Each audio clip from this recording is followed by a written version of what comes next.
ITC 2009 paper 2 solution of organic chemistry.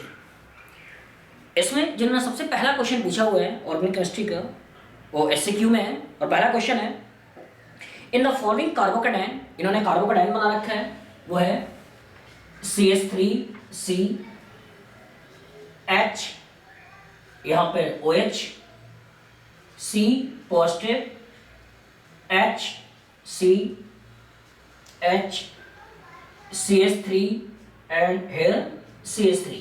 इसके positioning कर रखी है 1 2 3 4 एंड 5, ये पोजीशंस है। मैंने क्वेश्चन पूछा हुआ है in the following carbocation HCH3 that is most likely to migrate to the positive charge carbon is। इन्होंने पहला ऑप्शन दे रखा है CH3 at C4, CH3 at C4, H of C4, H of C4, CH3 at C2, CH3 at CH3 at C2 and last H at C2। This is carbon second, H at C2। इन्होंने carbon का skeleton बनाया first second third fourth fifth और कह रहे हैं movement किसका हो रहा है, इस हाइड्रोजन का, इस CH3 का, इस हाइड्रोजन का, इस हाइड्रोजन का या मिथाइल ग्रुप का। तो अगर कार्बोकेटाइन का रीअरेंजमेंट के बारे में सोचें हमें जो कैप्सूल दिमाग में हमेशा रखना है, कैप्सूल जो दिमाग में हमेशा रखना है वो ये कि अगर एक जगह पे कार्बोकेटाइन है, एक कार्बोकेटाइन है और इसी के बगल वाले कार्बन पे हाइड्रोजन, मिथाइल, फिनाइल या बॉन्ड हो तो इस पर्टिकुलर इलेक्ट्रॉन को यहाँ से यहाँ पे शिफ्ट करें, इलेक्ट्रॉन पेयर के साथ इस इलेक्ट्रॉन्स को नीचे कर लें और यहाँ बना लें पॉजिटिव, यहाँ बना लें नेगेटिव चार्ज और इस नेगेटिव को इस पॉजिटिव से अटैच कर दें और अटैच करने के बाद जो नया कंपाउंड मिले या नया कार्बोकेटाइन का फॉर्मेशन हो वो कार्बोकेटाइन कुछ ऐसा मिल जाएगा HCH3 फिनाइल या बॉन्ड। तो इंपॉर्टेंट पार्ट ये है कि ये जो कार्बोकेटाइन हो वो लेस स्टेबल हो और यहाँ पे जो कार्बोकेटाइन मिल रहा है ये कार्बोकेटाइन मोस्ट स्टेबल होना चाहिए। मैंने एक वर्ड यूज किया मोस्ट स्टेबल ना कि मोर स्टेबल। इसका मतलब अगर कोई कार्बोकेटाइन की पोजीशन यहाँ पे और ये कार्बोकेटाइन अगर अरेंजमेंट के थ्रू यहाँ पे और यहाँ पे तीन जगहों जाने की पॉसिबिलिटी है तो ये तीनों ही मोर स्टेबल है। लेकिन अगर इन तीनों मोर स्टेबल में देखें तो ये मोस्ट स्टेबल है, मतलब हमें इसके फॉर्मेशन के बारे में सोचने हैं, हमें इन दोनों के फॉर्मेशन के बारे में नहीं सोचना है। तो इस वाले केस में अगर एनालाइज करें कि अगर मैंने इस कार्बोकेटाइन के बगल वाले कार्बन से इस कार्बन से हाइड्रोजन या मिथाइल को शिफ्ट किया और पॉजिटिव चार्ज यहाँ बनाने के बारे में सोचे तो यहाँ पे OH का प्लस लगा होगा। लेकिन अगर मैंने यहाँ से हाइड्रोजन को शिफ्ट किया पॉजिटिव बनाया तो केवल हाइपर कंजुगेशन, मिथाइल को शिफ्ट किया पॉजिटिव बनाया तो भी केवल हाइपर कंजुगेशन। तो इसका मतलब अगर मैं यहाँ से हाइड्रोजन या मिथाइल की शिफ्टिंग के बारे में सोचूं तो यहाँ रेजोनेंस की स्टेबिलिटी मतलब यहाँ पे मोस्ट स्टेबल। अब इन दोनों में चेक करें अगर मैंने हाइड्रोजन की शिफ्टिंग किया और पॉजिटिव बनाया तो रेजोनेंस के साथ एडिशनल 3 हाइपर कंजुगेशन होगा CH3 का। लेकिन अगर मैंने मिथाइल को शिफ्ट कर दिया पॉजिटिव चार्ज बना लिया तो कोई भी एडिशनल हाइपर कंजुगेशन नहीं होगा। तो इसका मतलब यहाँ से आप H को यहाँ पे मूव कराओगे, जो कार्बोकेटाइन अब बनाओगे वो होगा CH3 plus OH CH2 CH CH3 and CH3। तो इस वाले केस में कार्बोकेटाइन की स्टेबिलिटी के बारे में सोचें तो यहाँ से एक हाइपर कंजुगेशन और इस पर्टिकुलर कार्बन से एक हाइपर कंजुगेशन, मतलब टोटल इस कार्बोकेटाइन के पास 2 हाइपर कंजुगेशन है और 2 इंडक्टिव इफेक्ट मौजूद है। लेकिन इस वाले कार्बोकेटाइन के बारे में सोचें तो 3 2 5 हाइपर कंजुगेशन, 2 इंडक्टिव इफेक्ट और सबसे इंपॉर्टेंट पार्ट OH का प्लस है। तो this carbocation is most stable, इसलिए हम इसके फॉर्मेशन के बारे में सोच रहे हैं कि ये यहाँ से हाइड्राइड के शिफ्ट करके ये कार्बोकेटाइन बना लें। तो answer will be D, H at C2 carbon, H at C2 carbon. Next इन्होंने जो क्वेश्चन पूछा वो डिफरेंट रेजोनेटिंग स्ट्रक्चर दे रखे हैं और उस रेजोनेटिंग स्ट्रक्चर में उनकी स्टेबिलिटी पूछ रखी है। तो क्वेश्चन है the correct stability order of the following resonance structure is. उन्होंने रेजोनेंस स्ट्रक्चर दे रखा है CH2 double bond and negative plus, this is first.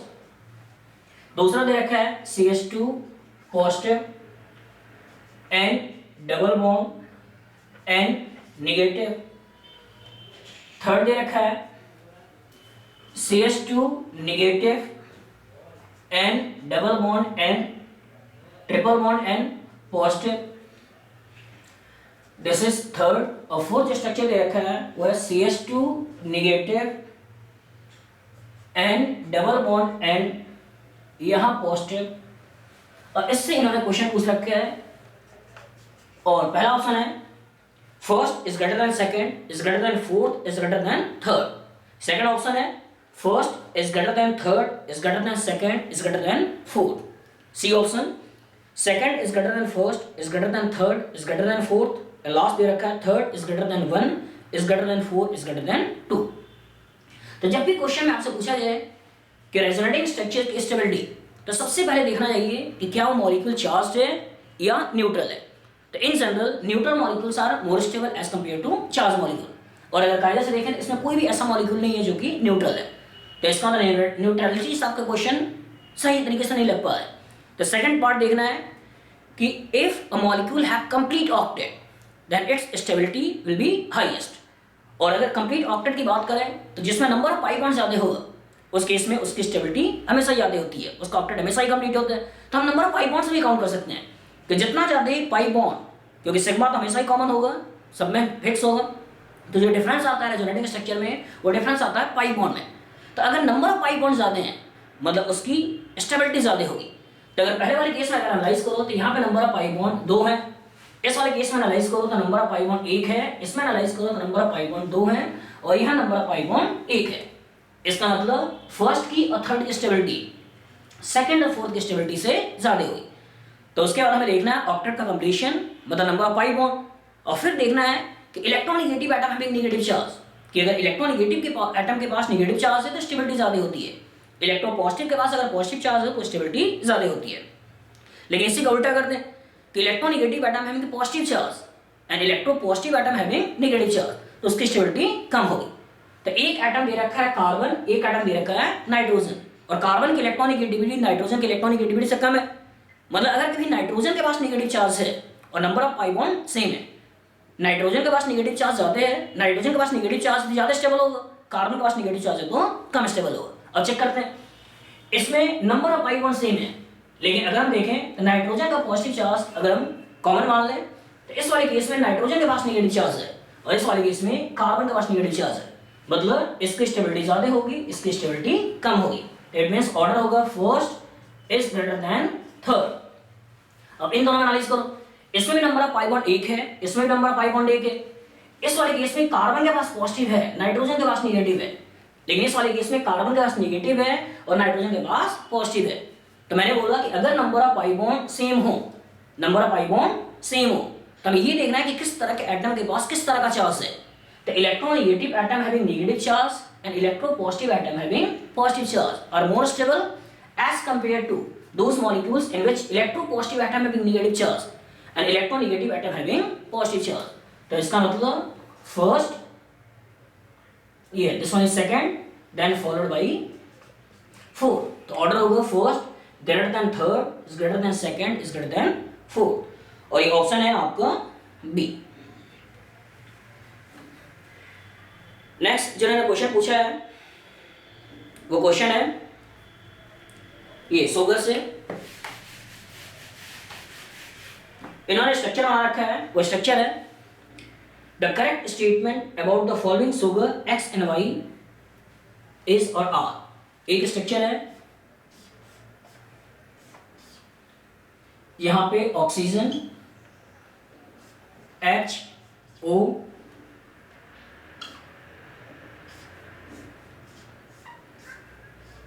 ऐसा इन्होंने सुगर बना रखा है. यहां पे आपका CH2OH, यहां पे H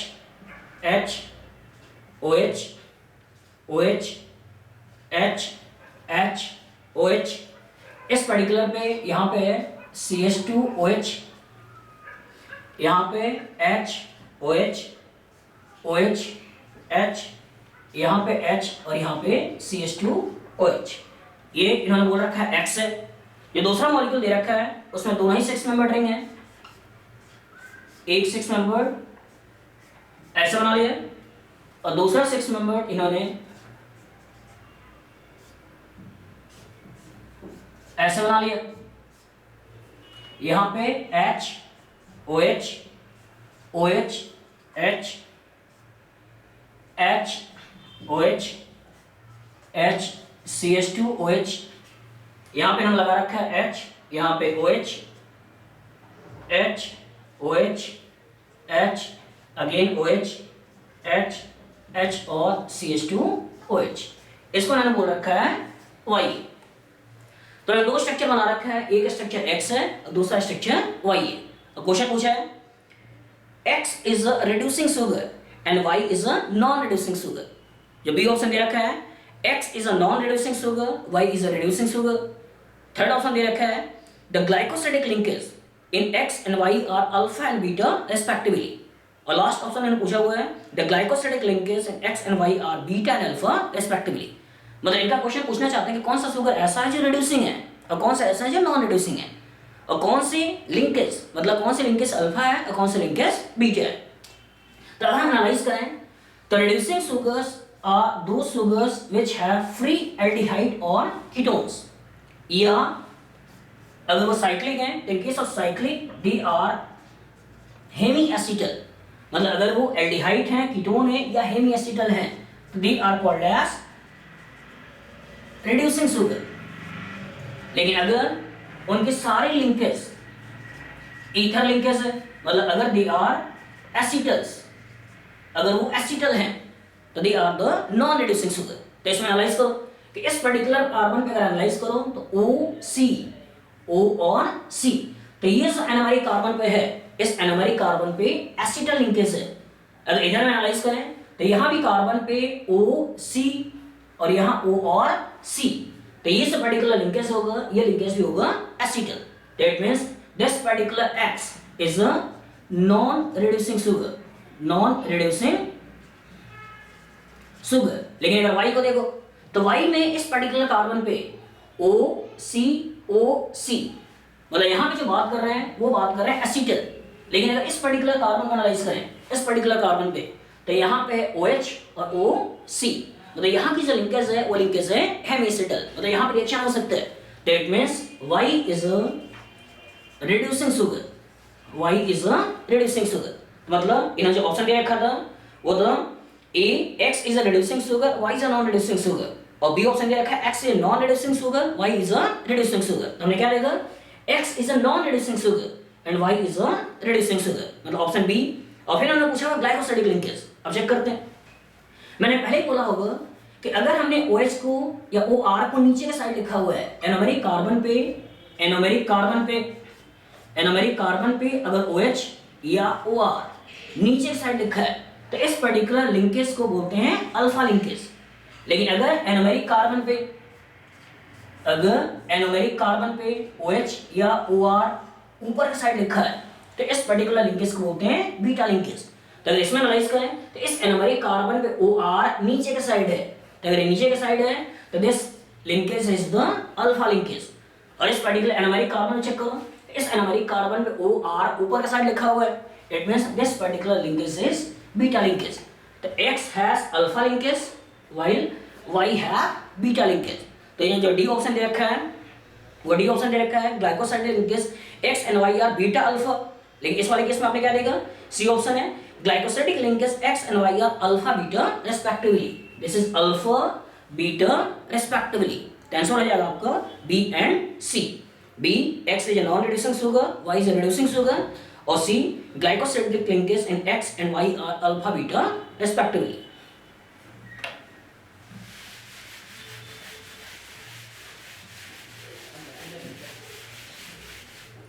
नेक्स्ट जो क्वेश्चन पूछा हुआ है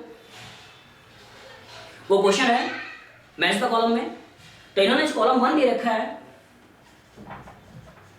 कॉलम 1 दे रखा है, उसमें ए बेंजीन से अटैच कर रखा है 5 मेंबर्ड रिंग ईथर का, यहां पे है बी ऑप्शन है, इसमें बेंजीन, यहां पे CH2OH मतलब बेंजोइल अल्कोहल। सी जो ऑप्शन है इसमें बेंजीन, यहां पे है CHO और यहां पे है OH। डी ऑप्शन है, डी ऑप्शन में बेंजीन, इस पर्टिकुलर पे ब्रोमीन और यहाँ पे NO2। जो कॉलम 2 है, कॉलम 2 है, कॉलम 2 में इन्होंने बोल रखा है P nucleophilic substitution, nucleophilic substitution. जो इन्होंने बोल रखा है Q इन्होंने बोल रखा है एलिमिनेशन, R बोल रहे हैं कि न्यूक्लियोफिलिक एडिशन,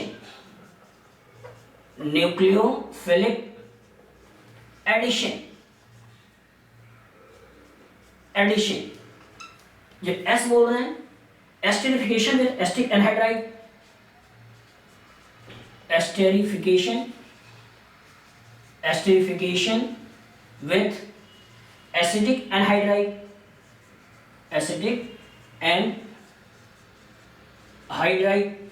और जो T बोल रहे हैं ये बोल रहे हैं डिहाइड्रोजिनेशन,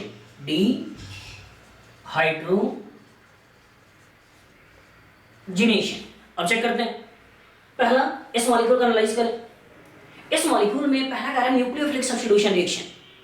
तो सबसे पहले ये एनालाइज करें किस रिएक्शन को हम सब्स्टिट्यूशन बोलेंगे, किस रिएक्शन को एलिमिनेशन बोलेंगे, किस रिएक्शन को हम एडिशन बोलेंगे। कि अगर आपके पास सिस्टम में A B है और इसका रिएक्शन अगर हम C के साथ करा रहे हैं और इस पर्टिकुलर से जो प्रोडक्ट मिल रहा है A C और B सिस्टम से गायब हो रहे हैं, मतलब अगर किसी कंपाउंड में सिग्मा बॉन्ड की ब्रेकिंग हो रही है और कॉरस्पॉन्डिंग एक नया सिग्मा बॉन्ड का फॉर्मेशन हो रहा है, तो this reaction is called as substitution reaction. लेकिन अगर A B C और D कोई कंपाउंड है, इसमें आपने कुछ ऐसा केमिकल रिएक्शन कराया कि ये सिस्टम से निकल गया और A डबल बॉन्ड B और CD का फॉर्मेशन हो गया, मतलब सिग्मा बॉन्ड की ब्रेकिंग है, कॉरस्पॉन्डिंग पाई बॉन्ड का फॉर्मेशन है, तो इस रिएक्शन को बोलते हैं एलिमिनेशन रिएक्शन। अगर किसी में A डबल बॉन्ड B है और इसमें आपने CD का रिएक्शन कराया और यहाँ पे A B C और D का फॉर्मेशन हो गया, तो इस तरह का रिएक्शन को बोलते हैं हम एडिशन रिएक्शन। ये रिएक्शन है एडिशन रिएक्शन। अब एनालाइज करते हैं कि जो रिएजेंट सबसे पहले अटैक करता है तो उसी की बेसिस हम नाम देते हैं। अगर न्यूक्लियोफाइल ने सबसे पहले अटैक किया और सब्स्टिट्यूशन हो रहा है तो रिएक्शन होगा न्यूक्लियोफिलिक सब्स्टिट्यूशन। इलेक्ट्रोफाइल ने पहले अटैक किया, सब्स्टिट्यूशन हो रहा है इलेक्ट्रोफिलिक सब्स्टिट्यूशन। फ्री रेडिकल ने अटैक किया, सब्स्टिट्यूशन हो रहा है फ्री रेडिकल सब्स्टिट्यूशन रिएक्शन। उसी तरह एडिशन में भी इलेक्ट्रोफिलिक एडिशन हो सकता है, न्यूक्लियोफिलिक एडिशन हो सकता है, फ्री रेडिकल एडिशन हो सकता है। अब इसमें एनालाइज करो। अगर हम बात करें न्यूक्लियोफिलिक सब्स्टिट्यूशन, मतलब न्यूक्लियोफाइल को कहीं अटैक करना है और न्यूक्लियोफाइल को अटैक करना है और पूरी ऑर्गेनिक केमिस्ट्री में सेंटर ऑफ अट्रैक्शन क्या है? कार्बन, मतलब कार्बन इलेक्ट्रॉन डेफिशिएंट होना चाहिए। जो कार्बन इलेक्ट्रॉन डेफिशिएंट होगा तो कोई न्यूक्लियोफाइल इसके ऊपर अटैक करके सिस्टम से लिविंग ग्रुप को निकाल सकता है। अब इसमें एनालाइज करते हैं। इस वाले केस में यहाँ पे सब्स्टिट्यूट है अल्काइल हैलाइड, तो कोई भी न्यूक्लियोफाइल बहुत ही आसानी से यहाँ पर अटैक करके हाइड्रोजन को निकाल सकता है। और जैसा मान लो NaOH का रिएक्शन कराया तो NaOH का रिएक्शन कराया तो ये Br हट जाएगा, वहां पे आ जाएगा OH, न्यूक्लियोफिलिक सब्स्टिट्यूशन रिएक्शन हो पॉसिबल। तो यहाँ पे E की जो मैचिंग होगी वो मैचिंग होगी P के साथ। एलिमिनेशन, अगर कोई इलेक्ट्रॉन रिच स्पीशीज है, अगर वो प्रोटॉन के ऊपर अटैक करता है तो उस केस में वही इलेक्ट्रॉन रिच स्पीशीज बेस बोला जाता है। अगर वही नॉन मेटल जनरली कार्बन के ऊपर अटैक करता है तो उसको न्यूक्लियोफाइल बोलते हैं। अगर वो किसी लिगेंड, अगर वो किसी मेटल के ऊपर अटैक करता है तो उस पर्टिकुलर को हम लिगेंड बोलते हैं। तो अगर मैं यहाँ से H और Br को निकाल कर डबल बॉन्ड का फॉर्मेशन कर लूँ तो कंपाउंड एरोमेटिक हो जाएगा, मतलब बहुत ही आसानी से इसके ऊपर रिएक्शन कराकर हम HBr को निकाल सकते हैं। तो अगर आपने एल्कोहलिक KOH का रिएक्शन कराया तो HBr निकलकर डबल बॉन्ड का फॉर्मेशन होगा, मतलब इसके ऊपर एलिमिनेशन रिएक्शन भी पॉसिबल है। न्यूक्लियोफिलिक एडिशन, तो मैंने क्या बोला कि सिस्टम में मल्टीपल बॉन्ड होगा, वहां पे एडिशन रिएक्शन होगा, वहां पे आप एडिशन रिएक्शन की बात करोगे। और इसमें साइक्लिक डिलोकलाइजेशन है, मतलब ट्रू डबल बॉन्ड कैरेक्टर नहीं है और benzene normally electrophilic substitution reaction देता है। इसका मतलब यहाँ पे आप एडिशन रिएक्शन की बात नहीं सोचोगे।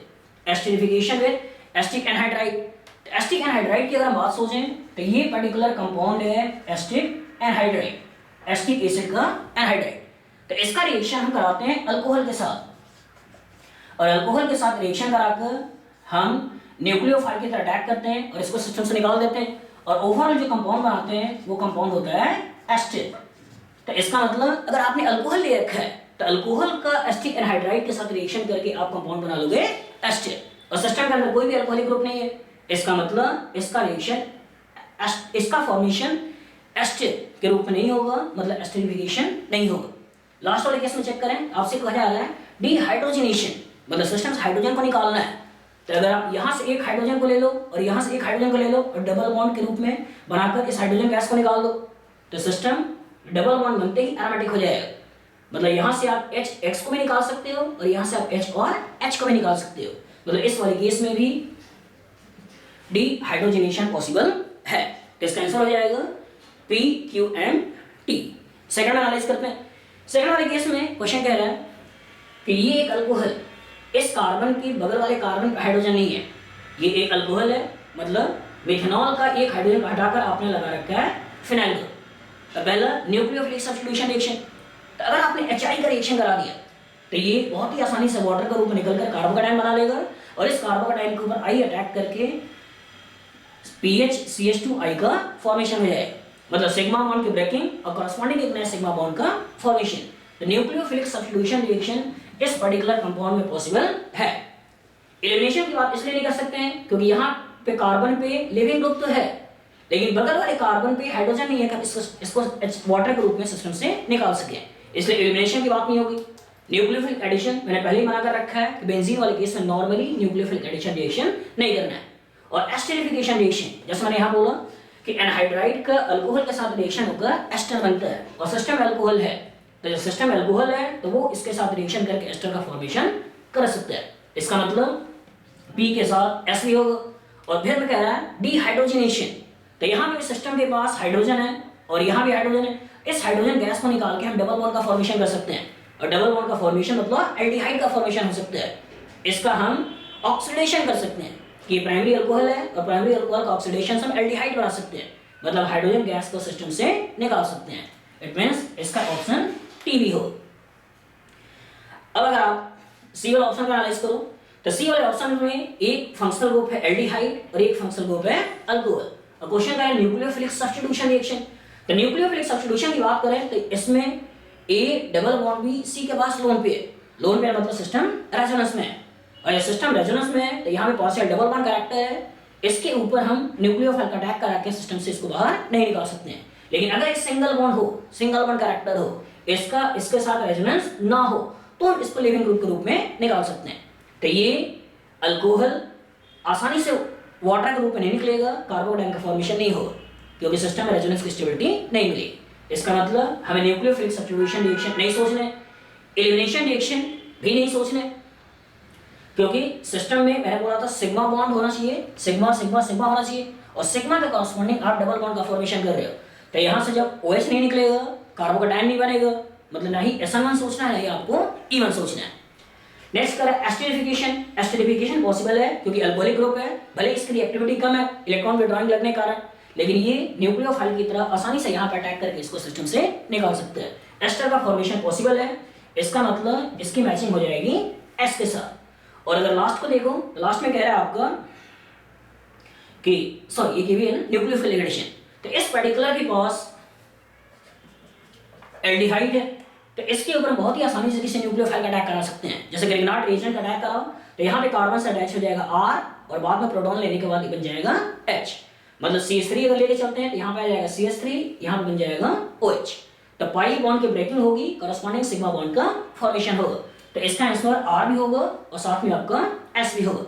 और लास्ट कर रहा है डिहाइड्रोजनेशन, तो हाइड्रोजन को हम निकाल नहीं सकते क्योंकि यहाँ पे इस कार्बन के पास कोई भी हाइड्रोजन नहीं है, डबल बॉन्ड का फॉर्मेशन हम नहीं सोच सकते हैं, तो आंसर हो जाएगा R and S। लास्ट वाले केस में अगर एनालाइज करें इस वाले केस में तो इसमें एराइल हैलाइड की ऑर्थो पोजीशन पे इलेक्ट्रॉन विड्रॉइंग है, अच्छा ऑर्थो पोजीशन पे इलेक्ट्रॉन विड्रॉइंग है NO2, तो A double bond B C double bond D, it means resonance से इस कार्बन के पास पार्शियल पॉजिटिव चार्ज है, A double bond B C के पास पॉजिटिव, रेजोनेंस से यहाँ पे पार्शियल पॉजिटिव चार्ज है।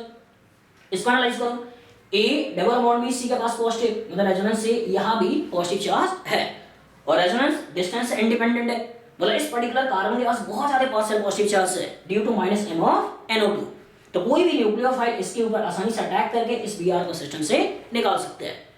तो इस तरह के मैकेनिज्म को जिसमें एराइल हैलाइड के ऑर्थो या पैरा पोजीशन पे इलेक्ट्रॉन प्रोटॉन मौजूद हो और न्यूक्लियोफिलिक अटैक करके बीआर को या हैलोजन को निकालते हैं, उस तरह के रिएक्शन बोलते हैं न्यूक्लियोफिलिक सब्स्टिट्यूशन एरोमेटिक, मतलब SNAR। तो इस पर्टिकुलर के ऊपर SNAR रिएक्शन पॉसिबल है, मतलब सब्स्टिट्यूशन रिएक्शन पॉसिबल है। तो इसके कॉरस्पॉन्डिंग जो बात करोगे वो जाएगा P। एलिमिनेशन पॉसिबल नहीं है, न्यूक्लियोफिलिक एडिशन पॉसिबल नहीं है, क्लियर, एस्टरीफिकेशन भी पॉसिबल नहीं है क्योंकि अल्कोहल नहीं है, और लास्ट डिहाइड्रोजनेशन भी पॉसिबल नहीं है। तो ए की मैचिंग PQT, बी की मैचिंग PST, सी की मैचिंग RS और डी की मैचिंग Q। नेक्स्ट जिन्होंने क्वेश्चन पूछा है वो इंटीजर में है और इनका क्वेश्चन है कि total number of cyclic structural as well as stereoisomers. Total number of cyclic मतलब स्ट्रक्चरल में साइक्लिक होना चाहिए, तो total number of cyclic structural as well as stereo, मतलब आपको स्ट्रक्चरल भी देखने हैं साथ में आपको स्टीरियो भी देखने हैं। Isomers possible for a compound with molecular formula C5H10। जब भी कोई क्वेश्चन ऐसा हो जिसमें आपसे स्ट्रक्चर्स पूछे जाएं या आइसोमर पूछे जाएं, तो सबसे पहले आप उसका स्ट्रक्चरल आइसोमर निकालो, फिर स्ट्रक्चरल के बाद ज्योमेट्रिकल आइसोमर निकालो, और ज्योमेट्रिकल के बाद ही आप उसके ऑप्टिकल आइसोमर के बारे में सोचो। कोई भी अगर आपने फॉर्मूला लगाने के बारे में सोचा तो हो सकता है कि आपका आंसर गलत हो जाए। तो ये क्वेश्चन कह रहे हैं कि टोटल नंबर ऑफ साइक्लिक, मतलब पहले साइक्लिक के बारे में सोचो, और जब भी ऐसा कोई क्वेश्चन हो जिसमें मॉलिक्यूलर फॉर्मूला लिखा हो तो सबसे पहला काम आपको ये करना है कि उस कंपाउंड का DU निकालो। और जैसा मैंने पहले भी बोला होगा, DU मतलब कार्बन के नंबर को जोड़ दो, कार्बन के नंबर को 2 से मल्टीप्लाई कर दो, 2 जोड़ दो, हाइड्रोजन घटा दो, हेलोजन घटा दो, नाइट्रोजन को जोड़ दो और 2 से डिवाइड कर दो। तो इसके बेसिस पे अगर हम कंपेयर करें तो 5 × 2 10 + 2 12 - 10 2 हाइड्रोजन, हेलोजन नहीं है, नाइट्रोजन ही हटा दो, तो ओवरऑल 10 + 2 12 - 10 2/2 वैल्यू कितनी आ जाएगी 1। तो इसका मतलब सिस्टम के अंदर एक DU है और एक DU रिप्रेजेंट करता है कि या तो एक डबल बॉन्ड हो सकता है या तो एक रिंग हो सकती है। अब क्वेश्चन में कह रहा है कि केवल साइक्लिक सोचना है, मतलब आपको डबल बॉन्ड के बारे में नहीं सोचना है। अब आप 5 से घटते हुए जितने भी रिंग्स पॉसिबल है उनके बारे में सोच लो। तो एक पॉसिबल है 5 मेंबर्ड रिंग, एक पॉसिबल है 4 मेंबर्ड रिंग, एक पॉसिबल है 3 मेंबर्ड रिंग। तो इसमें तो आपने 5 कार्बन ले रखा है, इसमें 4 कार्बन मतलब एक एडिशनल कार्बन चाहिए, तो सभी कार्बन की पोजीशन आइडेंटिकल है, मतलब एक जगह पे हम मिथाइल लगा सकते हैं। इसके अंदर 2 कार्बन की डेफिशिएंसी है, तो 2 कार्बन इथाइल के रूप में हो सकता है या 2 कार्बन मिथाइल के रूप में हो सकता है। तो मिथाइल आप 1 भी सोच सकते हो, मिथाइल आप 1 और 2 भी सोच सकते हो, क्लियर। तो इसका मतलब अगर हम स्ट्रक्चरल आइसोमर की बात करें तो स्ट्रक्चरल आइसोमर साइक्लोपेंटेन हो सकता है, 1 मिथाइल साइक्लोब्यूटेन हो सकता है, इथाइल साइक्लोप्रोपेन हो सकता है, 1 डाइमिथाइल साइक्लोप्रोपेन हो सकता है, या 1 डाइमिथाइल साइक्लोप्रोपेन हो सकता है। लेकिन क्वेश्चन मैंने पूछा हुआ है total number of cyclic structural as well as stereoisomers. तभी तक आपने जो निकाला हुआ है वो स्ट्रक्चरल है, अब आपको निकालना है स्टीरियो। स्टीरियो मतलब geometrical as well as optical. तो ज्योमेट्रिकल की कंडीशन होती है कि A रेस्ट्रिक्शन B, ये डबल बॉन्ड भी हो सकता है, रिंग भी हो सकता है, इस पर्टिकुलर पे लगे हुए दोनों अलग होने चाहिए और इस पर्टिकुलर पे लगे हुए दोनों अलग होने चाहिए, या तो आप चारों अलग कर लो। तो ऐसा कोई केस होता है, उस केस में हम सोचते हैं ज्योमेट्रिकल आइसोमर होगा। तो इस वाले केस में देखो तो सभी कार्बन पे हाइड्रोजन है, मतलब यहाँ CI पॉसिबल नहीं है। इस वाले केस में देखें तो यहाँ पे कार्बन के पास हाइड्रोजन और मिथाइल है, लेकिन आगे कहीं भी 2 अलग अलग एटम्स या ग्रुप्स नहीं है, इसका तो यहाँ भी CI नहीं है। यहाँ पे इस कार्बन के पास 2 अलग अलग हैं लेकिन आगे कहीं डिफरेंस नहीं है, मतलब यहाँ भी CI नहीं है, यहाँ भी दोनों सेम है, मतलब यहाँ भी CI नहीं है।